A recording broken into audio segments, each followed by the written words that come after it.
if you have the tube colors, you just want to add a little bit of water to them to kind of make them the consistency of watercolor. How many of us have the regular or the liquid watercolor? I think we all do. I have the tubes, but I can thin those down. Yep.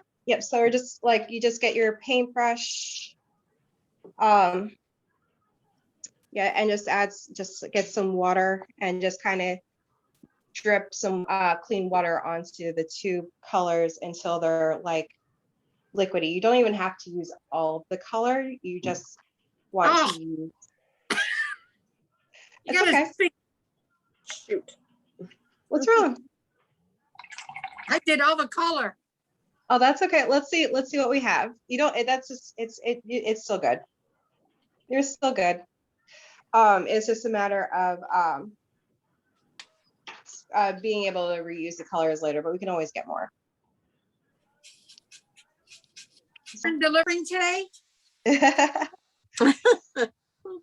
The good thing is we start really light with watercolors. Like you start light and then you kind of build the layers of color, because I think we do have white, but we don't necessarily need white because we have the white of the paper. The tube of white that we have is only if we really need to fix something. And really small shapes. And like I messed up, I accidentally dripped over here. So I just kind of made it look like one of my flowers petals is like a little bit, it's just falling. So, all right, are we about ready to get started? Everyone have a paper towel, a pencil if needed. It's just going to make it a little easier to follow where the stem is. Yep. And then jar of water and our colors. And the colors again. Okay. Yeah, I'm going to. I need a plate or something to do that.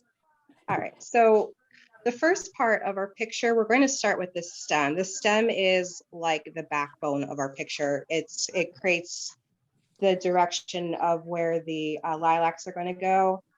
It's going to create support. It's going to give us just a good sense of direction. I'm going to try to maneuver. So this is still in the, I don't think that's going to happen. Let me try to shift over a little bit so you kind of can see both paper and the example. All right, so I'm grabbing my pencil and lightly, like can't stress enough, you just barely want to see it, because what happens if you press too hard,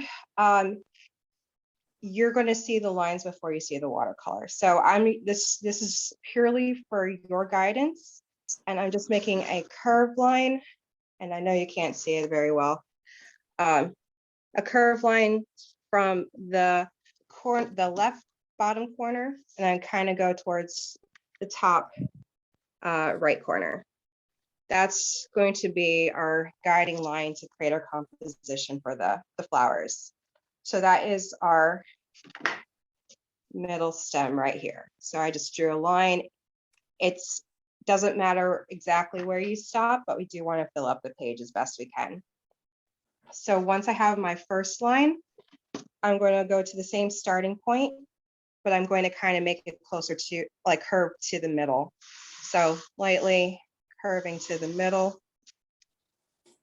So it looks like a very curvy V that's leaning towards the right of our page. Can you see that okay, guys? Yeah. Okay. Let's see.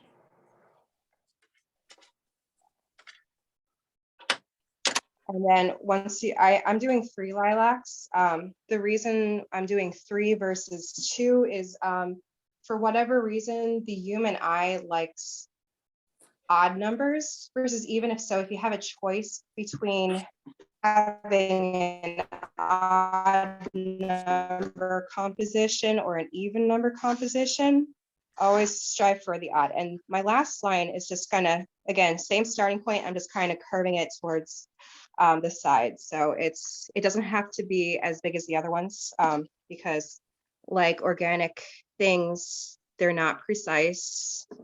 They're not all the same shape or size. So we're good. So that just kind of gives us our guide points where we're starting and where we're finishing. From there, I'm not going to draw my leaves like we did with the feather painting. I'm actually going to kind of freehand those. So now that we have our lines, we're going to start with a color. And the color we're going to use first is, believe it or not, yellow. So we do yellow and we kind of mix up with green, but we're not mixing it. We're going to mix it on the paper versus in our palette here. So I'm going to kind of move my example away. And I'm going to grab the thinnest brush I have. I'm going to wet it with some water. And I'm going to start painting those lines. If they're too dark, you can always erase them to where you can just barely see them. So I'm going to actually go ahead and start painting. When you're painting, it's easier to go from the farthest one out. And I'm not going to go the whole length because some of it's going to be covered with the lilacs and I don't want to have to wait for it to dry. So I'm leaving some of it exposed. This is just a guideline for us. And then I'm going to the next one. The reason why I go from the farthest one out is because I have like a heavy hand when I tend to paint. And if I started from the bottom and moved upwards, more likely for me to smudge with my own hand. So I'm not going all the way with the color. I'm just kind of slowly getting just the base stem. So I have just a yellow lines. So the next thing is I'm going to clean my brush a little bit, make sure it's nice and wet, and I'm going to pull some green. And all I'm going to do is I'm going to tap my yellow lines and the green is going to flow where it wants to. I'm going to just kind of see, I'm going to start from the bottom. So I think, and that's a little too light for me. So if it's light, add more pigment. If it's too dark, add more water. Water is like the white paint when you're painting with acrylics. We're using the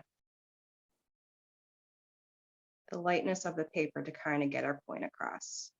So I'm just tapping where I already put paint down.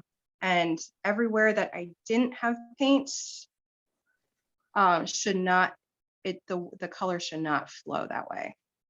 So it's going to be this light greenish yellow, like a lime green to start. How are we doing so far? Good. Good. Okay. Excellent. So since we are already starting with the green parts, we're going to start with the leaves versus the actual flower. And what we're going to do, I actually did this a little wrong. After I painted these, I looked up what a lilac leaf looks like, and it looks more of like an upside down heart. So I'm going to have to make it a little bit different. If you're okay with these types of lines, I just follow the curve, but I'm going to try to make it more realistic to an actual lilac. So again, I'm going to start with yellow first, and then I'm going to add my green. So what I messed up with is okay, and again, I'm going to go from the farthest one out as carefully as I can. I'm pulling some color that was on the stem and using my yellow. Hopefully you guys can see that. I don't think, there we go. And then a lilac leaf looks like an upside down heart. So the shape of an upside down heart. And when I add some green to this, you'll see it a lot better. So what I'm going to do, I'm adding a lot of yellow towards the bottom where the stem connects. And I'm going to tap it with some green. So I'm going to go follow my stem with the green, and then I'm just tapping the bottom that's already wet with the yellow. And then I'm going to clean my brush real quick, and I'm going to pull some of that color all the way to the end. So that's another beautiful thing about watercolors is you don't need a lot. The water makes it wispy and colorful. And I'm not going to worry about the lines in the leaf quite yet because this is now wet on wet. And if you had a class with me before, the wet on wet technique creates the soft, flowy parts of our plants. So I'm going to go ahead and do it again. I'm going to start with yellow, find a spot on my stem, go from the stem out of the curve line. And then I'm going to do another upside down heart. Actually, this is more a sideways heart. Add some yellow towards the bottom. Clean my brush. Now we're going to pull some green. I'm actually just going to follow my stem again. And there's actually more water, so it spread a lot quicker this time. And then clean my brush again, and then fill it in. All right, how are we doing, guys? Good. Awesome. So again, this is a little darker than I wanted, but I also know just from experience that it'll dry lighter. So it's always better to go lighter than you think you need. But if you happen to go a little darker, it's okay too. So, and then we're going to just repeat this until our branches look full, because what we don't want is a sparse looking branch. So another upside down heart.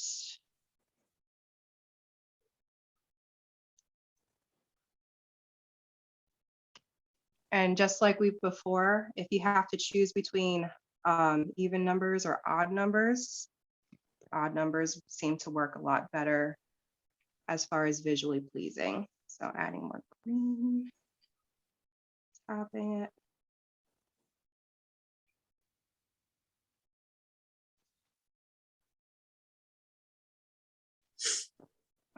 All right.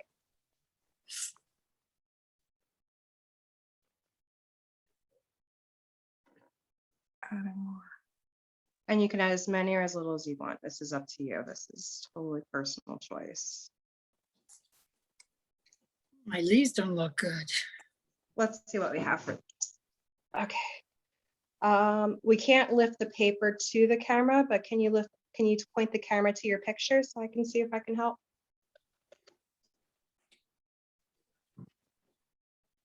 I think it's too small. Oh, no, just add more. That looks Add good. more? Yeah, Okay. just add more. Okay. So again, sometimes with watercolor, like the water does tend to escape from us. I have a little spot right there that looks like it got away from me. If that happens, we're just going to cover it with some of the lilac petals. We're going to conveniently hide it. Because sometimes mistakes happen and we just have to kind of work around it. I put a little too much water on that, so I'm just kind of drying my brush a little bit and just kind of pushing the colors around. All right, so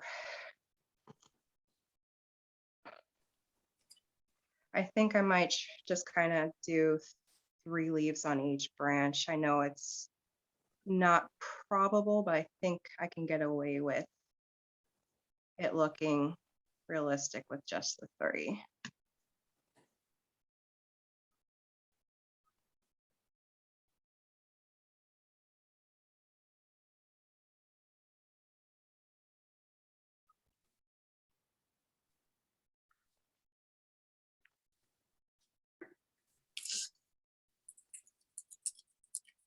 And as I said, the great thing with watercolor is that you can come back, you can add more color to it, you can add more detail. because we're starting on it with the dry paper this time, and we're using just the wet color. So we're going to have crisp lines on the outside and nice soft blended color on the inside of these leaves. And essentially that will take care of most of the detail for the leaves. We'll come back and we'll put some lines in there just for like the middle part, just to have them read leaves a little bit more. That got a little too one note. So if you color it all one color like I just did, you can always like pop some more green, clean your brush really good. You might be able to add a spot of yellow and it'll show. When you add water to a color that's already pretty saturated, it's the technique that it creates is called bloom. So it'll have like a little bit of rings around it, but it actually comes out as a pretty effect. So I'm going to do my last couple of leaves and then we'll see where everyone's at. So my upside down part.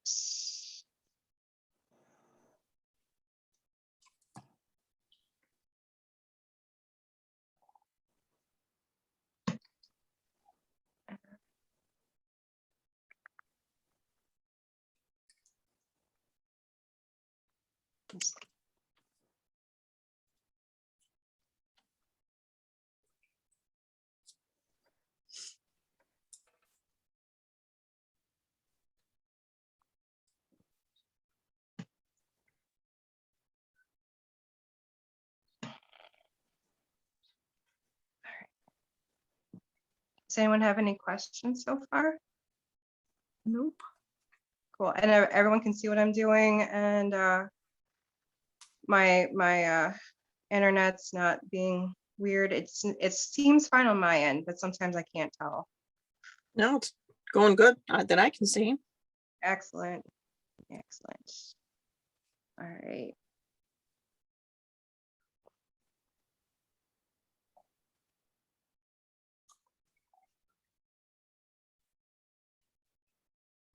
All right.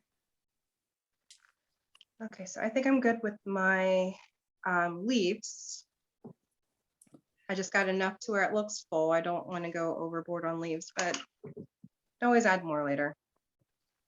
Okay, so this is a good time to, if your water is getting cloudy, you can go ahead and change it because now we're going to switch over from the yellows and greens to more blues and purples. So I'm going to take a second to clean my water.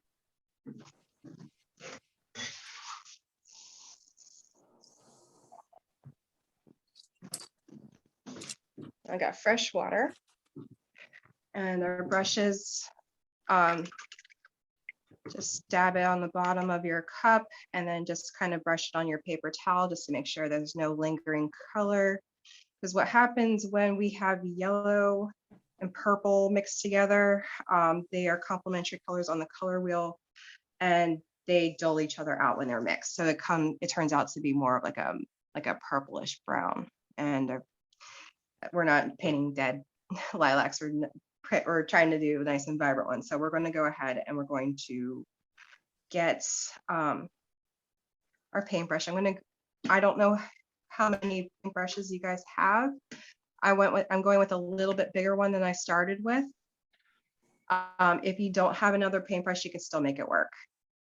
So we start, oh, I should ask, is everyone ready to do the lilac portion of this?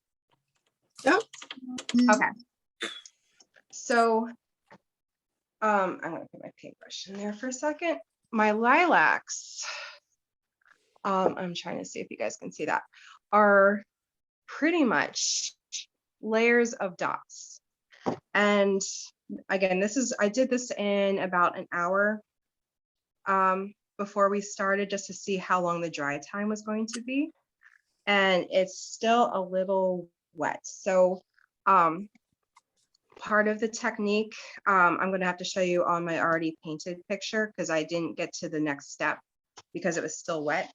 But but what we're doing is these are cones of dots, and the dots are made in a certain pattern. Lilac petals, or I should say lilac flowers, are a series of little flowers that are in a shape of a cone.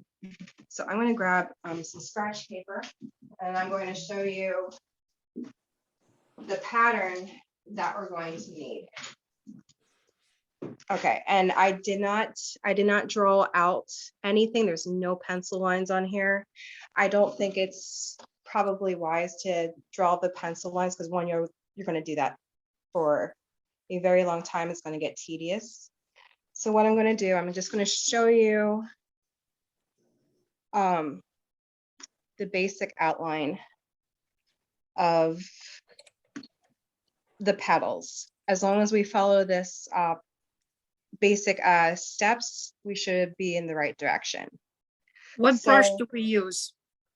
If you have a medium brush, or if it's rounded at all, anything rounded is going to be a good brush. If you have a flat brush, that's going to make it a little more difficult. Still workable, but it's going to be a little bit more challenging. So round is your friend, because we're using the roundness of this brush to create the petals. And what I'm doing right now, I'm adding as much water as I can by dripping fresh water into my pan of purple to make it really light.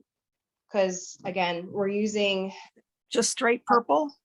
Is it doing purple and water, purple Purple and and so if I had to say, if you have it already mixed, if you can find something to pull a little bit of that purple into more water, that is that's going to make it the right consistency, because we're going light, and the only way to make the light colors is to add water to it.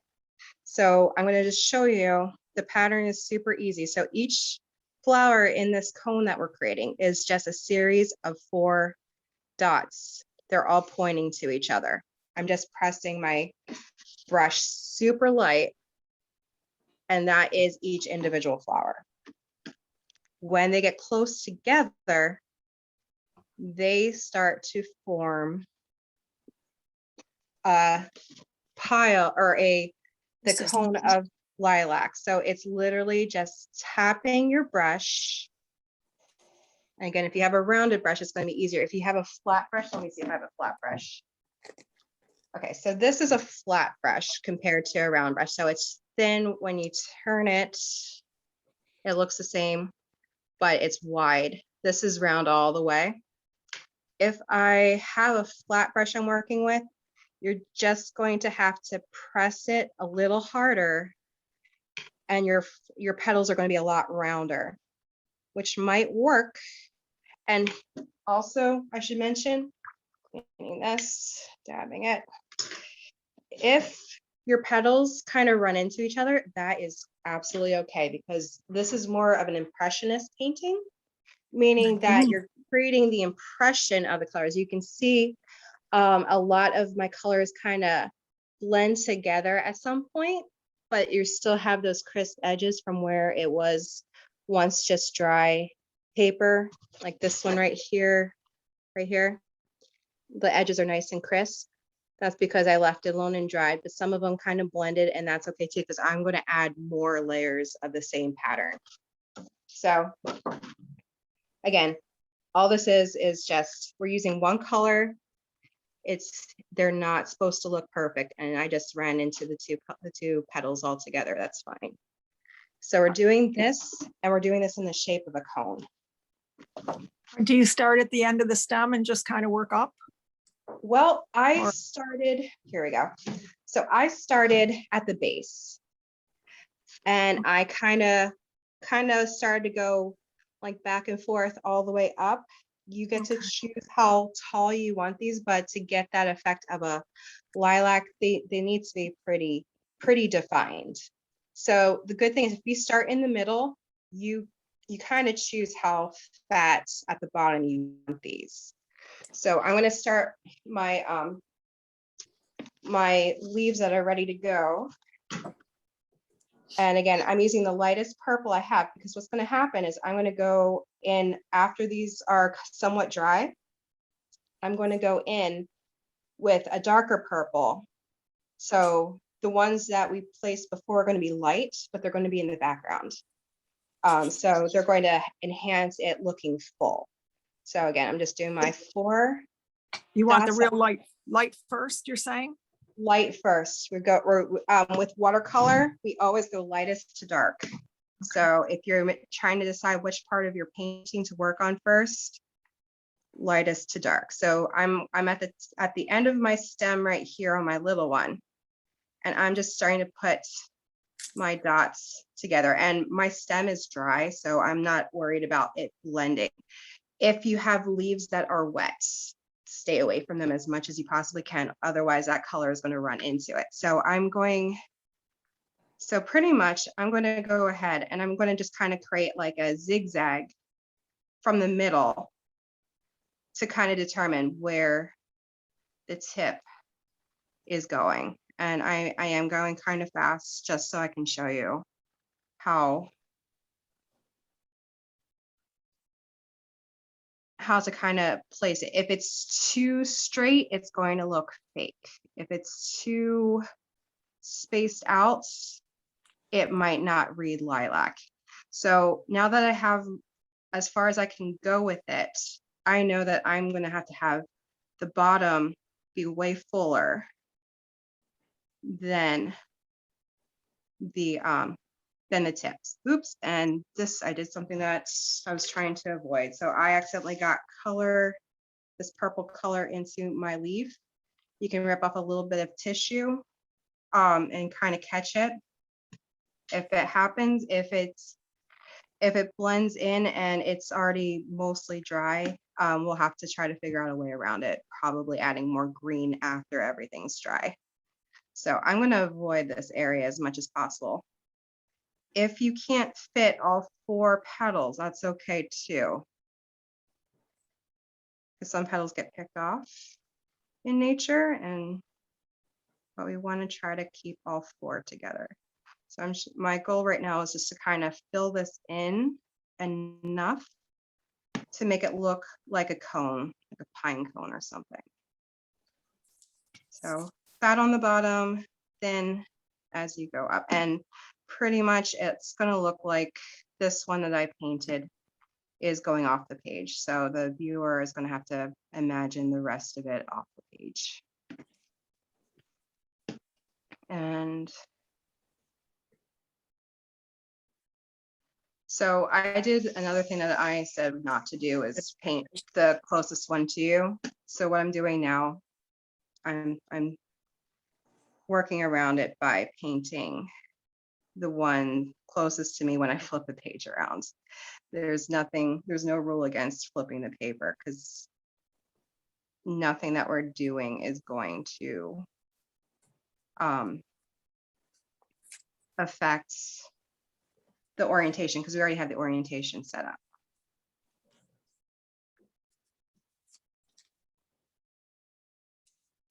And I'm also going ahead and doing one branch at a time. And the reason being is by the time I'm finished with these 2, with any luck, this last one that I started will be ready to add the second layer of color.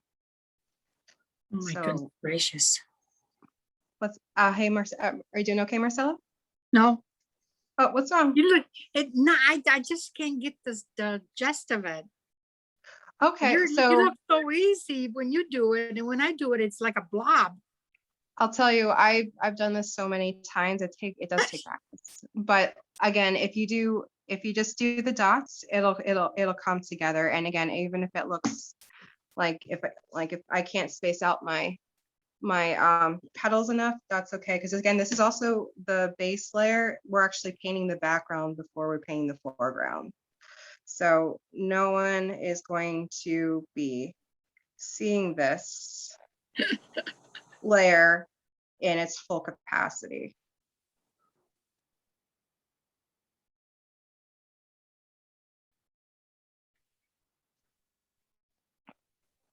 So as long as we stick to the rules, 4 petals pointing to a center, and we're doing our cones from the fattest to the thinnest, we should have the shape of the lilac. And if you add more water, if some petals are lighter than the other, that's fine. We want variety. Variety is what is making this interesting. This is what the whole point of watercolor is, to have a really airy, soft feel.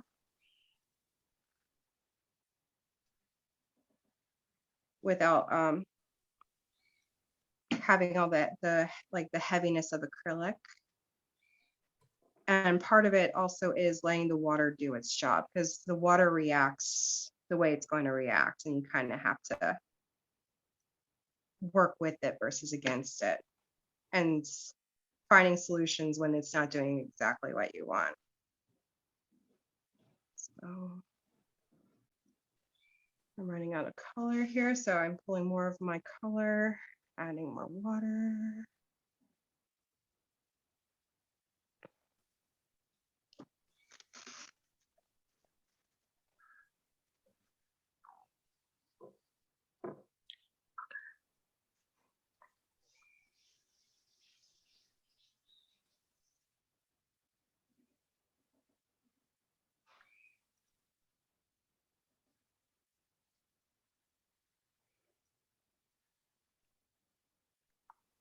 Do you guys have blue by any chance?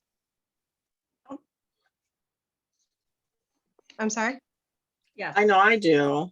Okay, if you have blue, that's going to be awesome, because that's going to give us a little bit more variety.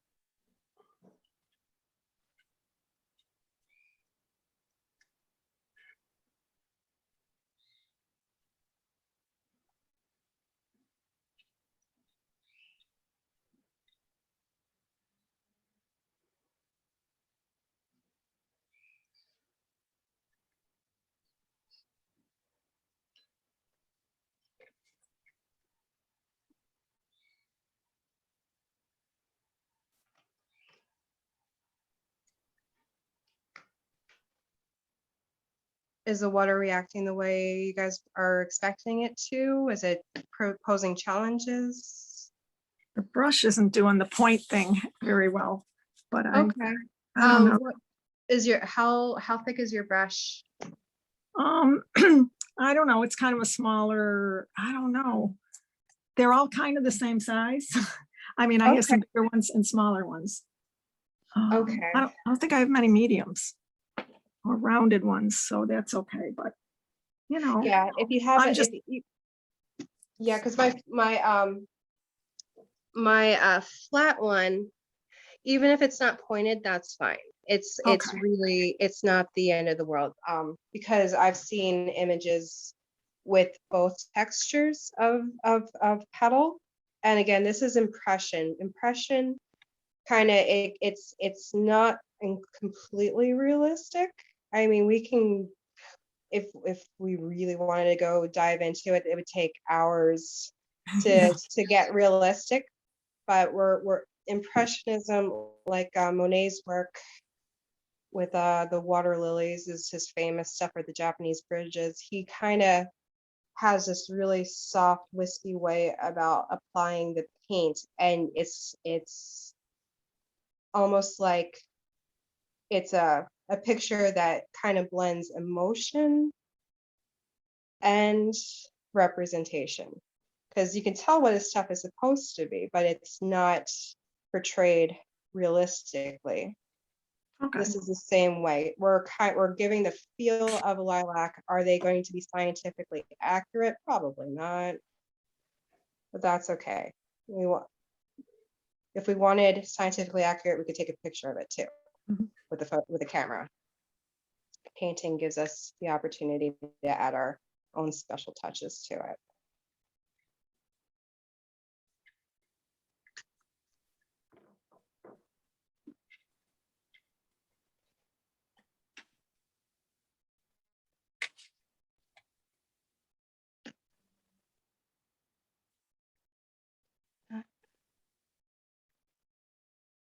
And sometimes also, like I just stood up, I just realized that my middle lilac was looking a little lopsided, so I'm coming back in on this side, trying to get it to be a little bit more filled out.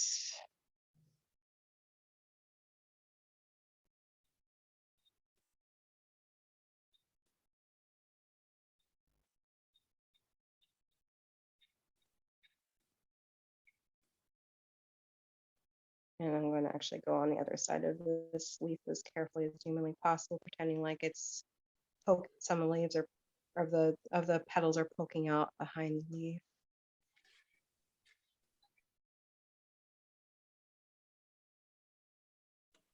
I'm going to kind of flip it so I can see it a little bit better.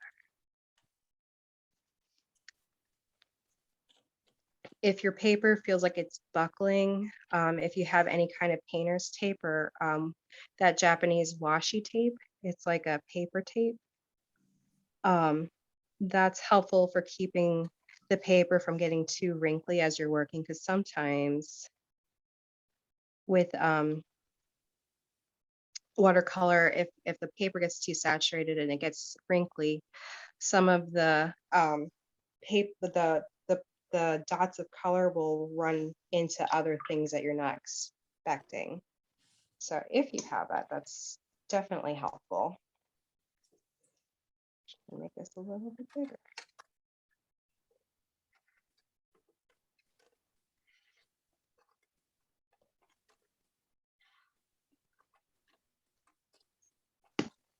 You can also, if you notice, there's a lot of spaces in between my petals.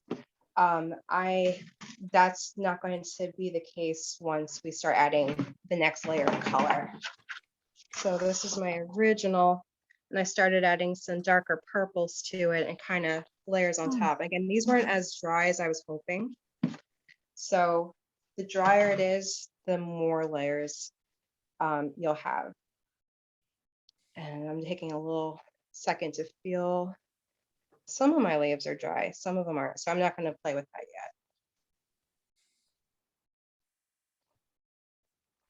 yet. While you guys are working, I'm going to just go ahead. I have some blue that I mixed with my regular purple, and I'm going to add a good bit of water to it.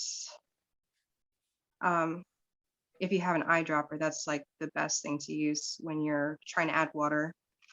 Pouring it from the cup, I always try and I end up putting too much water. But this color that I'm mixing right now is going to be a cooler purple. So the one I have right now is almost like a pink. The purple turned out to be more pink. But if your purple is like a more expected purple, the blue that we're adding is just going to cool it down. It's going to kind of turn into more of an indigo. If you don't have blue, you can actually go in the other direction with red and purple, because they're both next to each other on the color wheel. And it will just be a very lighter version of lilac. So yeah, on this one, I have like, I would say about half of my petals are dry. So what I'm going to do, I'm looking at the dry ones, and I'm going to just go ahead and I'm going to start putting more patterns of the same 4 petal pattern around the dry ones. And what's happening is I'm creating a layer of color. And you can also go in a spot that wasn't occupied by petals and just kind of fill it in. If you have any wet spots at all, it will absorb, which is fine because it's going to create a fullness that you want. We're kind of trying to get fullness without saturating the paper too quickly. So I'm just going in with my new mix of purple and blue. It's I have mine watered down, but if you want it darker, that's fine. As I said, watercolor does tend to lighten as it dries. So if you're happy with the color when it's wet, it's probably going to be a little bit lighter when it dries. And you can always add more. The more you add, the fuller it's going to be. There's definitely a threshold of too much, but it's going to take a long while before we get there.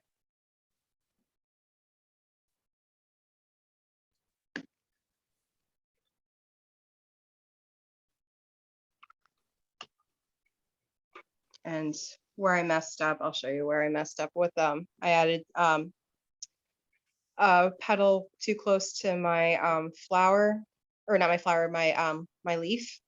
So I had to pull the color off, and it still managed to have some pink in there. So when all is said and done, I probably will go back with with green again and just kind of try to make it look like a shadow, I think is the best way to fix that. So again, I'm going to flip my paper over so I don't accidentally use my wrist as to get color, to accidentally smear my work. So I'm just flipping it over just to make it easier for me.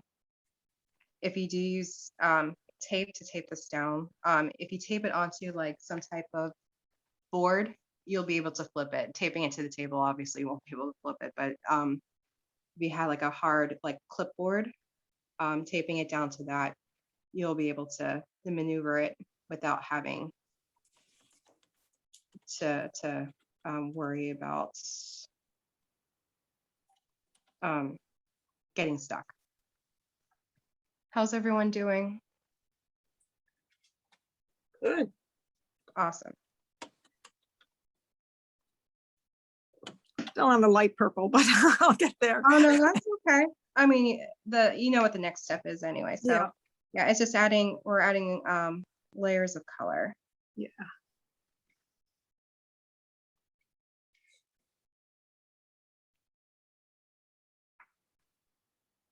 And I actually sometimes like I like kind of when it runs into the other colors, because then you'll have some petals that kind of turn into like a half purple, like dark purple, half light purple, and it actually looks like a real petal. Bob Ross used to call them happy accidents, or use the term happy accidents, I should say. Yeah.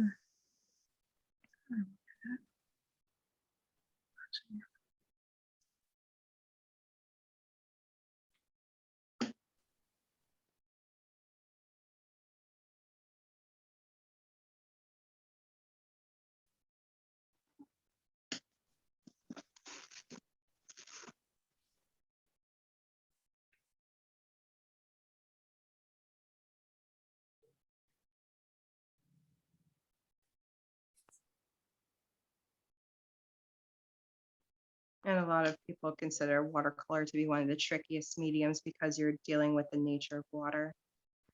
But if you learn like the rules that the water innately sets, then you can work around it.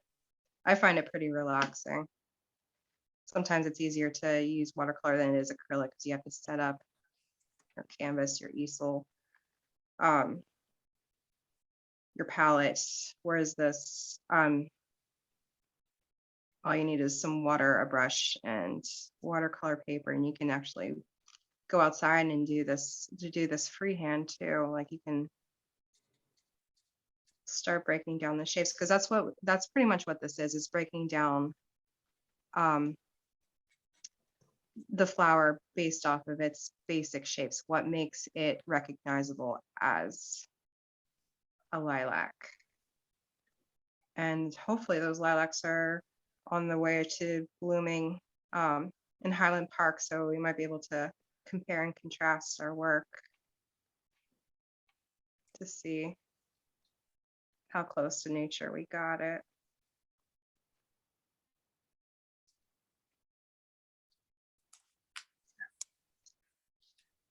Is anyone going to go to the Lilac Festival? I don't know yet. Yeah, I'm still kind of waiting and seeing like what's what protocols they have, what's available. Yeah, I guess that's how I'm looking at it. Yeah, me too. I don't want to be around a lot of people. No, I hear you. So, Definitely. but I want to go see the lilacs. I'm hoping to get there before they open the festival and see. No, it. that's probably the best. Yeah, I agree. I'm wondering how they did with the snow yesterday and the day before. Yeah, my white lilacs. I have a white and a purple, and my white ones, the leaves all died on them. I'm very worried about. Oh, And- they are pretty resilient from what I've read. My green, So my purple hopefully- one's okay. I mean, it's getting Okay. resilient, but the white one looks bad today. I went out right before this class to take a peek. white tends to, if anything, brown up and stuff a little bit with the All right. temps like that. Oh, okay. Unfortunately, Oh, they're a little more particular than the other ones. okay. I didn't know. Melissa, I don't know, mine is not looking right. Okay, who first I have to figure out who's talking. Let's see. Deborah, was that you? Nope, Diana. Oh, Diane, oh, those look cute. Okay, I would suggest more water for the purple. And you want to also make them a little bit big. Let me see it one more time. Okay, so I would suggest, the leaves are gorgeous. I would probably pull the point of a lilac to more of a point. Okay, And then I would fill the bottom a little bit so it can be rounded. Let me all right, Oh. I'm gonna try my best to paint the shape that we're aiming for. All right, so this is just the shape. Like, so pretend like this is a bubble around your lilac. So, ooh, more paint. If your brush gets scratchy, that means you need more water. So this is the basic shape of a lilac. Like, we're just doing it in dots. okay. So you want it nice and round on the bottom and tapers to the top. Okay, Okay. All right.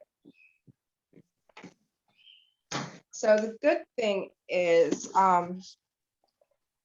yeah, I would also suggest just watering down your paints just a little bit for the petals. The leaves look amazing. I love them. But just the petals, you're going to need a little bit more variety. So they look pretty dark. I would say the next layer, you can just water down your purple, and you can actually just use, instead of going light to dark, I think you can go back a step and doing dark to light in that respect, because they're just going on top of each other. okay. It will blend. How's everyone else doing? Good. Gonna start the blue. So, Okay. So, yep, so pretty much you can, like this, you can stop here, like with just the 2 layers. That's fine.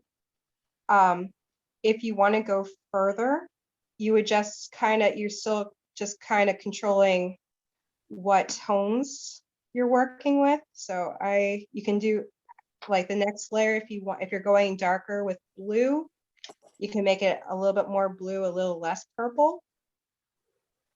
And then you can strategically place them on just one side of the lilac. So let's say you wanted like a shadow, and my colors are pretty saturated right now, but let's say I wanted a shadow. I'm only going to hug one side, so with the blue tone. So I'm going to just show you, this is not something you have to do, and I'm using a bigger brush just to be quick. So I'm just adding blue to one side, and that's a little dark, but that's okay. 2, 3, 1, 2, 3. And what it does, it's going to create like the illusion of a shadow if you do just one side.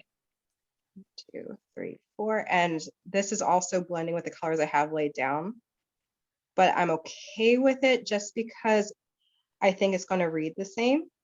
And this is me also experimenting. So if I ruin my picture, I'm okay with it. I can figure a way out.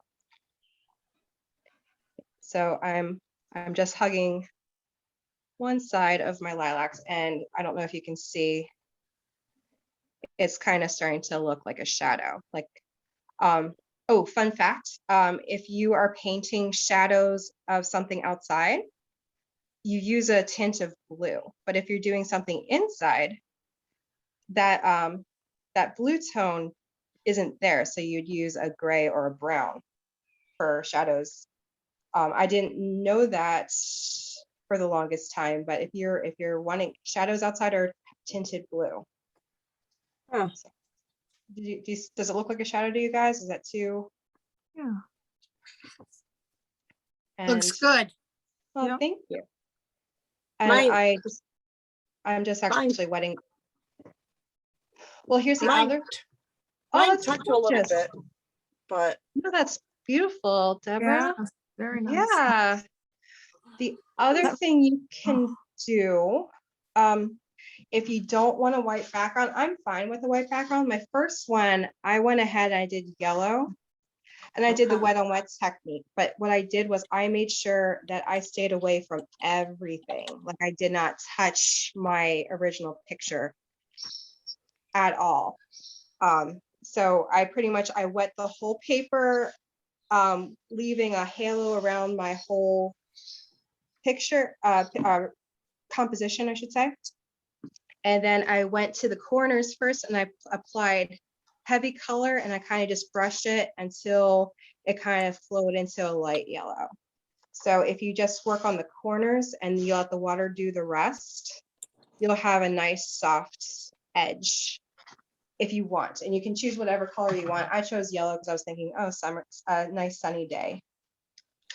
The other thing that I was going to attempt, but I didn't get a chance to, and these are my leaves that didn't work, so I'm okay with it. So what I'm doing right now is I'm getting my smallest brush, and these are completely dry now. I'm going to just kind of do a center line. I'm actually going to start from the bottom, and I'm pulling it to the tip of each one. So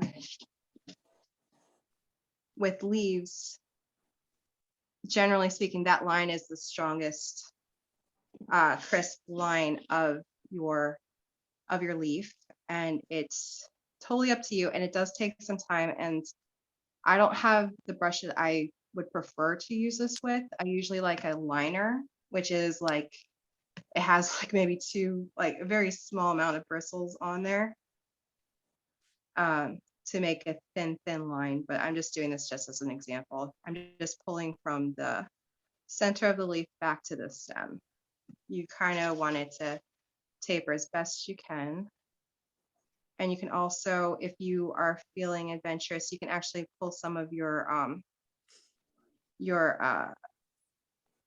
stem that we drew. You can actually kind of make it a little bit, the stem a little bit more spread out, like it's catching the rest of the petals. Excuse me. Sorry, I couldn't think of what it's called. But it is a little bit more precise and a little bit more nerve-wracking, a little easier to mess up. So it's totally up to you. I kind of prefer the way I have it, where it's just the impression of the leaves. I think it gives it a nice soft tone. Again, what watercolor we're looking for soft variation versus very stark. Otherwise, we would just use pen and ink. How are we doing, Marcella? Good. Good.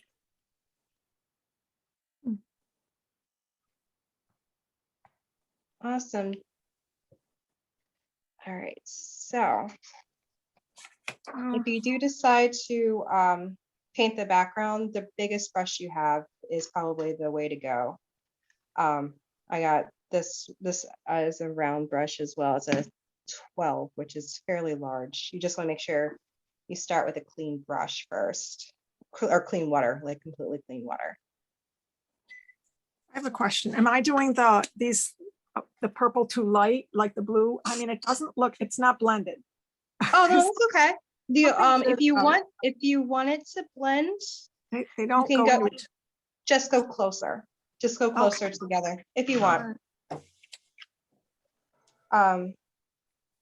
And again, if you want more, the more detail is after it dries. So like, for me, I really love how when you do a wet on dry technique and then you kind of smooth out the middle, you get these beautiful crisp lines.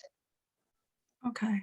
And whenever your petals dry, you'll get those crisp lines too. And you could see that some of my Okay. petals didn't stay the shape of petals. They kind of blended in just for the sake of the whole composition. That kind of helped it. Yeah. Mine are too far apart, I think. So I thank you.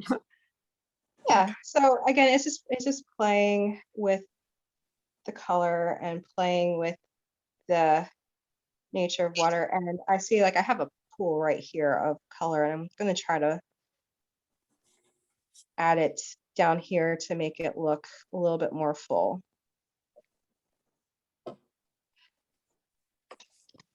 And a lot of this is just getting the feel for it. Like what, like this is a very different feel than acrylics or oils. You're kind of having to gauge how much water, how much color, how much space you're working with. But I like the results. I like that softness. I love how watercolors look, but it definitely has a big learning curve. Yeah. It does. It does. Absolutely. That's why I usually like just to I usually like to just play and see what happens. Like it's almost like scientific, like an experiment. So there's other things you can add to watercolors as they're drying to make different things. Like if you wanted crystals, you can use salt, Epsom salt for large crystals. You can use rice, and what happens is the rice soaks up part of most of the water, but it leaves the pigment around the shape of the rice. So if you were looking for a specific texture that was like small, but ovular, like I would say like grass, that would create a really cool texture. I generally like to just when I introduce watercolors, I generally like to just show the experiment version of it, so we don't have to worry about finished products. But it's also nice to have a finished product, so that's why I figured this would be a nice spring painting. Perfect time to do it. And then so if you want to frame this, I should say, you definitely want to make sure you have a mat over it. It doesn't have to be a large mat, but what happens if you just put it right against the glass? The pigment might start to turn into like an adhesive, so it will stick to the glass. That's why if you can find a mat like at Joann's or Michael's Hobby Lobby, I never knew that. Yeah, it will preserve your picture. Oh my gosh, all my pictures are going to be ruined. Not that they're that great, but No, but I mean, but definitely if anything with glass, you definitely want to have a mat. Huh. The other thing is taping the mat to the picture. You want to get an acid-free tape. Acid-free means it won't yellow, it won't affect the picture at all. So Wow, I've been doing it all wrong. oh no, it's okay. Well, that's how we learn. Huh. Not that any are really worth museum quality. Well, I mean, still, I mean, it's effort. There's like Work, when a lot of work. Yeah, yes, yeah. you put yourself into your paintings. That's why it's so therapeutic and frustrating at the same time. Like once you get past the frustrating part, it's actually pretty relaxing. And let me see. I'm afraid to touch my leaf, but I might try. I'm going to go for it. I'm just going to add some water and some green, and I'm just going to kind of pretend like I made a shadow. So I'm going to try to cover up my mistake by making it look like a shadow. And hoping Looks good. Oh, thank Yeah. you. So, and the reason why it looks like a shadow, I'll tell you, is because it's already dry. And if I wanted to blend that line, I would just add water and it would just be a darker leaf. But because I left the line crisp, it's going to read shadow. And now that I did it, I'm like, I want to do it to all my leaves. So I'm going to go ahead and try my luck just to make sure. So the shadow, anything underneath your flower is going to have a shadow. And what you don't want to do is you don't want to go too far. So the halfway mark is probably best. So this is on top, but this one's on the side. So this one I'm just pulling color, just kind of, that crisp line is what makes it read shadow. So I'll leave it at that for now. Here's the other thing I do is, especially with watercolor, because when it dries, it looks a little different. I'll keep my stuff, my setup the way it is, and when it dries, I'll just kind of touch up here and there where I feel like, oh, maybe I should have filled this in a little bit more. Oh, maybe I should have made the colors darker. So the more pigment and less water is going to be a richer color, but you do have to still build it up. Like starting with the richest color, it might read flat. So if it does read flat, you can just add a little bit more water once it dries, and it should soften up to where it reads more watercolor. Another thing is with the tube watercolor, especially, if it dries out, all you need is water to reactivate it. It's still good. Like it will last a very, very, very long time. So that's one of the benefits of the tube colors, because all that is the paint cans that you can purchase itself. They already, like, they just did, I'm trying to find my little kit here. I ran out of tube colors at home, so I had to use the watercolor ones. But the only thing different between this and the one in the tube is that they already put the color from the tube in here, and it just dried into like a cake. So this is great if you like watercolors and you want to do it on the go. You can just get a little case, and it's pretty simple. But we are unfortunately out of time. Does anyone have any questions before we go? No, this was fun. Oh, this Yeah. is nice. Yes, thank you. Very good. I can't wait to see you guys in person. I Yeah. hope we can all be safe and